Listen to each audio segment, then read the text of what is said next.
பரியது கூர்ங்கோட்டது ஆயினும் யானை வெறுவும் புலித்தா கூறேன். அதாவது யானையானது மிகப்பெரிய உடம்பு இருந்தாலும், அது கூர்மையான தந்தங்களை உடையதாக இருந்தாலும், உருவத்தில் சிறிய புலி அது ஊக்கத்தோடு தாக்கும் பொழுது அந்த யானையே பயப்படுமா. இந்த இடத்துல வள்ளுவர் என்ன சொல்றாருன்னா, உனக்கு அந்த ஊக்கம் இருந்துச்சுன்னா நீ எவ்வளவு பெரிய மலையா இருந்தாலும் கூட நீ கடந்துட்டு போயிடலாம்டா.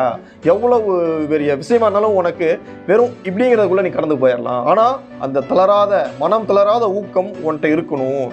அப்படி இருந்தா தான் பாத்தியா, அந்த யானை எவ்வளவு பெருசா இருந்தாலும், எவ்வளவு கூர்மையான தந்தை வச்சிருந்தாலும், உருவத்தில் சிறிய புலிகிட்ட அது ஊக்கம் இருக்கு. ஏன்னா அந்த புலிகிட்ட பயம் இருக்காது, அந்த ஊக்கம் இருக்கும். நான் அடிச்சு உன்னை வேட்டையாடுவேனாங்கிற அந்த ஊக்கம் இருக்கும். ஆனா அந்த யானை கிட்ட பயம்தான் இருக்கும். ஐயோ இதை என்ன சாப்பிடுவோங்கிற பயம் இருக்கும்.